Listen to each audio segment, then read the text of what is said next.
변호사님, 네. 저희가 지난 시간에 재테크는 공부가 아니라 생존이다. 생존이다. 취미도 아니다. 취미도 생존이다. 네. 이런 얘기를 나눠봤는데요.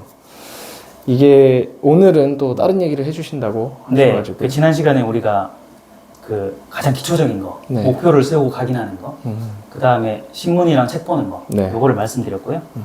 오늘은 이제 종잣돈 모으는 법에 대해서 말씀드리려고 합니다. 오늘은 그러면 종잣돈 모으는 법에 대해서 여쭤보도록 하겠습니다. 지난 시간에 아까 잠시 변호사님께서 복귀를 해주셨는데 재테크의 공부, 목표, 그리고 방향성에 대해서 주로 얘기를 나눠봤고요. 그리고 경제신문 네네. 보기, 책 읽기 뭐 이런 부분에 대해서 주로 얘기를 해주셨는데 그럼 오늘 종잣돈 모으기에 대해서 네. 말씀을 해주신다고 하는데 이 부분은 또 어떤 말씀을 해주실 건가요? 제가 지난 시간에 세 가지가 만나야 된다고 말씀드렸고요. 네. 첫 번째는 이제 종잣돈이 있어야 되고, 두 번째는 지식이 있어야 되고, 네. 세 번째는 기회가 생겨야 되는데, 네. 오늘은 그 첫 번째 중에 종잣돈과 지식 중에 종잣돈에 대한 말씀을 드릴 건데요. 네. 이 종잣돈이 말 그대로 시드머니잖아요. 그렇죠. 창업을 하더라도 시드머니가 있어야 돼요. 네. 그 다음에 이제 투자를 하더라도 시드머니가 있어야 돼요. 네. 그리고 재테크로 성공하기 위한 일종의 마중물 역할을 하는 거라 그 지식과 돈이 동시에 있어야 되기 때문에 네. 돈을 모으는 기간 동안에 지식도 쌓아야 돼요. 그래서 일단은 어떻게 하면 종잣돈을 빠르게 모을 수 있냐. 네. 미리 얘기한 건 쉽게 모으는 게 아니고요. 빠르게 모으는 거. 빠르게. 힘들더라도 빠르게. 속도가. 사람들이 빠르다고 하면 쉽다고 생각하는데 네. 쉬운 게 쟁점이 아니고 빠르게. 그 난이도의 문제가 아니라 난이도의 문제가 아니라 빠르게 속도의 문제. 속도의 문제로. 그래서 어떻게 하면 종잣돈을 빠르게 모을 수 있냐. 여기에 대해서 말씀드리려고 합니다. 네, 오늘은 돈을 뭐 쉽고 어렵고 이 문제가 아니라 속도에 대해서 중점이 있다라는 거를 좀 감안해서 들어주셨으면 좋겠고 일단 사람마다 네네. 뭐 직업도 다르고 소득도 다른데 그래서 모을 수 있는 돈이 각각 개인마다 굉장히 다르지 않습니까? 그렇죠. 그래서 언뜻 이렇게 종잣돈 모으기 이렇게 들으면 뭐 특별한 능력이나 뭐 방법의 문제 이렇다기보다는 이미 네. 본인의 직업이 결정이 되어 있으니까 네. 약간 정해진 게 아닌가 이런 네. 생각도 좀 드는데 변호사님의 생각은 좀 어떠신가요? 그 종잣돈이 만약에 소득에만 비례한다면 네. 소득은 직업에 비례하니까 지금 그 말씀이 맞아요. 그런데 종잣돈은 소득 마이너스 소비거든요. 그래서 소비라는 또 다른 축이 있기 때문에 네. 소득에만 따라가지 않아요. 물론 같은 소비를 한다면 소득이 높은 사람이 유리하겠죠. 네. 근데 아이러니하게도 저희 같은 변호사도 그렇고 의사도 그렇고 소득이 좀 높은 축에 들어가는 직업이잖아요. 네. 일반 직장인에 비해서는. 맞습니다. 물론 저희도 뭐 엄청 높고 이런 건 아니에요. 그런데도 주변에 보면 의외로 돈을 잘 모으는 사람 별로 없어요. 왜? 소득이 높아도 높아진 소득만큼 소비를 하거든요. 그러니까 사람들이 돈을 많이 벌면 네.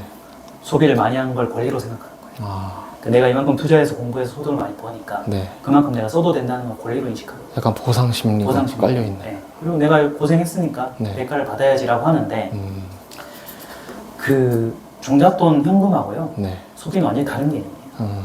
그리고 자산하고 소비는 완전히 다른 개념이에요. 네. 근데 사람들은 소비 수준이 높으면 부자라고 착각하는 거죠. 근데 실제 부자는 자산이 많은 사람이 이제 소비가 아니거든요. 네. 그래서 말이 길었는데 네. 그 현실은 의외로 좀 반대예요. 그래서 소득이 높은 사람이 꼭 종잣돈이 많거나 투자를 잘하지 않거든요. 네. 그래서 그 소득 마이너스 소비가 종잣돈이기 때문에 소득을 최대한 높이고 네. 소비를 최대한 줄이고 그 그 갭을 벌려놓는 거 이거를 분명히 인지해야 돼요. 핵심이. 그렇죠. 핵심이 거기에 있다. 저희가 이렇게 돈 관련해서 얘기를 하면 보통 플러스를 먼저 이게 그렇죠. 소득에 대해서 포커스가 맞춰져 있다 보니까 소비를 하는 것에 대해서는 생각을 못 해봤네요. 그렇죠. 그래서 종잣돈을 빠르게 모으려면 변호사님께서 말씀해 주신 핵심은 소득을 높이고 소비를 줄여야 된다. 근데 이제 소득은 보통 사람들이 이제 소득만 생각하니까 그렇죠. 소비를 통제하는 게 핵심인데 이거에 대한 약간 시선이 좀 뒤에 있었나 봅니다. 그렇죠. 이게 이제 일반 사람들이 반대로 생각하는 게 뭐냐면 네. 소득은 사람마다 차이가 큰데 네. 소비는 어쩔 수 없이 똑같이 들어간다고 착각하는 거예요. 아, 근데 오히려 반대예요. 소비는 사람들이 서로서로 안 물어봐서 그렇지 네. 소비 수준은 천차만별이고요. 소득 수준은 어느 정도 비슷해요. 왜냐면 세금도 많이 내요. 돈 많이 벌면. 네네. 그래서 언뜻 내가 느껴지기로는 사람 사이가 소득 편차는 엄청 크면서 소비 편차는 별로 안 크다고 생각하지만 실제로 그 반대라는 거예요. 그래서 그 뭐 연예인이나 전문직처럼 네. 소득이 시간당 소득이 높다거나 아니면 뭐 사업하는 사람은 소득이 상방에 뚫려 있기 때문에 물론 일반 직장인에 비해서는 유리한 건 맞아요. 네. 하지만 제가 이따가 말씀드리겠지만 그 일반 직장인은 급여가 정해져 있기 때문에 소비에 집중해야 되고요. 그 소비에 집중하는 것이 종잣돈을 빠르게 모으는 비결인 거죠. 나가는 돈을 최대한 줄여서 그렇죠. 뭐 소득이 정해져 있더라도 훨씬 저축하는 돈이 그 이상으로 좀 상회한다면 그렇죠. 종잣돈을 모으기에 그렇죠. 굉장히 뭐 쉽고 어렵고를 떠나서 빠를 수 있다. 그렇죠. 그렇습니다. 근데 요즘에는 또 소득에 대해서 N잡이 또 유행을 하면서 사람들이 직업을 이제 한 개로 한정하는 게 아니라 네. 여러 가지를 하면서 그렇다 보면 이제 소득이 한쪽에서만 들어오는 게 아니라 여러 군데에서 소득이 오다 보니까 그 부분으로 또 종잣돈을 모으시는 분들도 많은 것 같은데 그렇죠. 이 N잡으로 종잣돈을 마련하는 것에 대해서는 어떻게 생각하십니까? 일단 N잡이 여러 가지가 있잖아요. 네. 제가 볼 때 이 투잡, 쓰리잡이 유행한 이유는 플랫폼 때문인 것 같아요. 그뭐 쿠팡이라든지 네. 배달민족이라든지 아, 그 라이더가 활동할 수 있는 플랫폼이 많이 생겨서 네. 예전보다 N잡을 하기가 좀 수월해진 면이 있고요. 접근성이 접근성이 좋아졌고 그 다음에 이제 과거보다 그 정규직의 근로시간이 줄었어요. 아, 주 5일 근무인데다가 네. 이제 야근을 많이 안 하는 문화가 또 정착이 돼서 네. 시간이 늘어나고 플랫폼이 생기니까 그 남는 시간을 거기 쓸 수 있다고 생각하는 거예요. 네. 그리고 인건비도 좀 올라서 그 파트타임으로 일하는 게 수입이 나쁘지 않다고 판단되는 것도 있어요. 요 한 세 가지 정도 때문에 네. N잡이 유행인 것 같거든요. 근데 N잡을 생각할 때 기회비용을 꼭 생각해야 돼요. 기회비용이 크게 보면 두 가지인데요. 네. N잡이라는 것도 결국 시간을 쓰는 거잖아요. 네. 그러면 내가 이 시간을 예를 들어 N잡을 하지 않고 본업의 역량을 키워서 본업에서 성과를 더 낸다든지 그게 더 나은 거냐 네. 아니면은 N잡을 띄워서 과외 수입을 얻는 게 나은 거냐 이걸 따져보는 게 있고 두 번째는 이제 그 공부를 해야 되잖아요. 네. 근데 N잡을 뛴다고 밤에 맨날 야근하고 하면 공부할 시간이 없잖아요. 그렇죠. 근데 제가 종잣돈과 그 지식이 같이 늘어가야 되는데 두 가지를 동시에 해야 되거든요. 그래서 공부할 시간이 확보되고 그 다음에 본업을 해치지 않는다면 N잡은 찬성하는데 만약에 그 두 가지가 훼손된다면 차라리 그냥 그 시간에 공부하는 게 낫죠. 그러면 상황을 따져서 잘 비교를 해보고 기회비용을 결정을 생각하고 결정해야 해야 되는 거고. 그러면은 변호사님께서 말씀해주신 기회비용을 잘 고려해서 비교해보면 될 것 같은데, 그럼 반대로 아까 핵심적인 부분으로 지적을 해주셨던 소비에 대해서 한번 여쭤본다면, 왜 변호사님은 종잣돈을 모으는데 소득보다 소비가 그렇게 중요하다, 핵심이다 라고 말씀을 해주신 건가요? 그러니까 소득보다 소비가 더 중요하다고 말씀드린 거는 네. 소득보다 소비에서 내가 통제가 안 나는 범위가 크기 때문이에요. 소득은 내가 올릴 수 있다고 올리는 게 아니고 네. 설령 N잡을 띄워서 올리고 싶다 해도 그 시간을 맞바꿔야 돼요. 내가 소득을 더 얻는 대신 시간을 포기하는 거죠. 네. 근데 소비는 이제 사람들이 필수 생계비를 제외하면 불필요한데 사실 소비를 많이 하거든요. 본인은 필요하다고 착각하지만 네. 따져보면 불필요한 것도 많아요. 아, 그래서 소득을 높이기 위해서는 시간을 맞바꿔야 되고 시간을 또 써야 되는데 네. 소비는 그냥 습관 문제이기 때문에 습관만 고치면 되거든요. 네. 그리고 불필요한 소비를 하지 않는다는 거는 불필요한 소비에 들어가는 시간도 세이브한다는 뜻이에요. 그러니까 소득을 올리는 거는 시간과 맞바꾸지만 네. 소비를 줄이는 거는 시간을 버는 거거든요. 그러니까 소득은 소득 마이너스 시간이 되고 소비는 소비 플러스 시간이 돼요. 그러니까 소비를 통제한다는 거는 돈을 번과 동시에 시간도 버는 거니까 네. 오히려 훨씬 중요하고요. 그래서 종잣돈 마련의 소득보다 지출 통제가 더 중요한 거예요. 어차피 저희 다 같은 인간이고 네네. 하루가 24시간이면 다 똑같으니까 아무리 뭐 N잡을 하더라도 혼자 48시간 살 수 있고 이런 할 게 수 없죠. 아니니까 네, 그렇죠. 뭐 소득 정해져 있으니까 최대한 많은 소비를 아끼면서 통제할 수 있는 범위가 훨씬 더 넓다. 그렇죠. 이런 시간을 말씀이시죠? 동시에 벌기 때문에.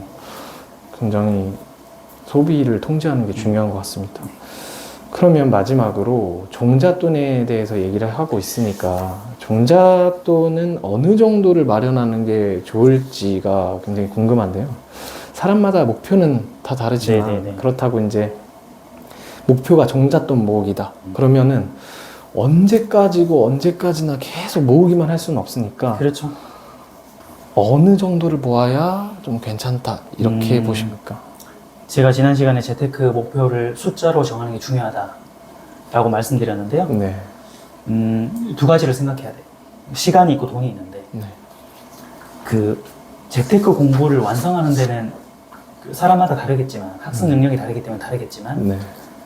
3년을 넘기지 않는 게 좋아요. 아, 3년을 넘기게 되면 지치기도 하고요. 네. 뭔가 공부한 성과를 못 얻는 것 같고 해서 맥시멈 3년을 잡고 네. 이 3년이란 기간 동안에 종잣돈을 모으고 동시에 그 공부를 완성한다.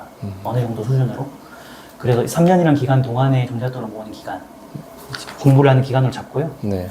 이게 이제 그 직장인들이 월급 중에 그 최저생계비나 필수생활비를 빼고 저금을 하는 거니까 네. 그 결혼해서 맞벌이 이제 안제에 따라 좀 달라요.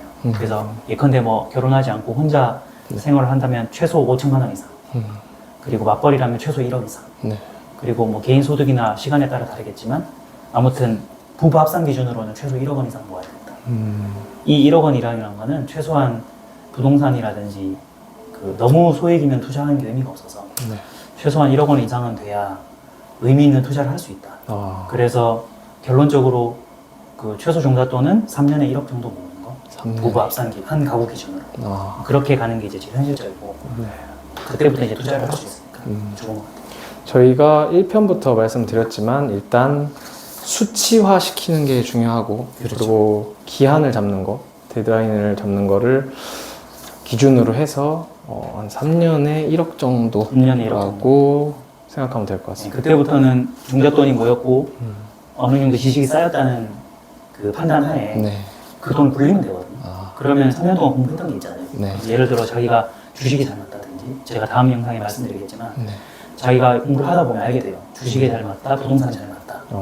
그러면 그 시간 동안에 공부를 하면서 자기랑 잘 맞는 걸 찾았을 테니까 네. 그 시점에 1억 원이라는 돈을 가지고 뭐 부동산이면 어떤 부동산을 어떻게 넣는다든지 그런 것들이 판단이 된단 말이에요. 네. 그때부터는 더 이상 종잣돈의 영역이 아니라 지식과 경험의 영역이다. 그때는 이제 동일선상에 서는 거예요. 그 전까지는 소득이나 소비가 중요한 영향을 미치고요. 네. 그 1억 정도 이상의 종잣돈이 마련되고 공부가 되어 있다면 그때부터 완전히 제로 베이스예요. 누가 더 지식을 잘 쌓고 네. 그 현명하게 돈을 굴리느냐 아. 이 영역으로 넘어가는 거죠. 이제 준비가 된 상태에서 그렇죠. 이제 싸우러 들어가는 그렇죠. 거죠. 경쟁에 들어가는데 그 어떻게 보면 되게 공평해요. 네. 그러니까 종잣돈을 모으는 3년이라는 기간 동안에는 우리가 뭐 20대, 30대에 열심히 했던 좋은 직업이라든지 네. 부모의 배경이라든지 이런 것들이 영향을 미치긴 하거든요. 네. 왜냐하면 소득이 차이가 있으니까. 근데 그 최소한의 종잣돈과 지식을 모은 시점 이후로는 네. 그 앞에 있었던 소득이 큰 영향을 미치지 못해요. 왜냐면 돈을 굴리는 속도가 더 빠르기 때문에. 그래서 그 단계만 넘으면 누구나 공평하게 출발할 수 있다. 네. 그래서 그 정말 절실하게 3년 동안은 종잣돈 열심히 모아야 되고요. 네. 그 시점 이후에는 이제 지식도 잘 쌓아야 된다. 이걸 이제 말씀드리려고 하는 거죠.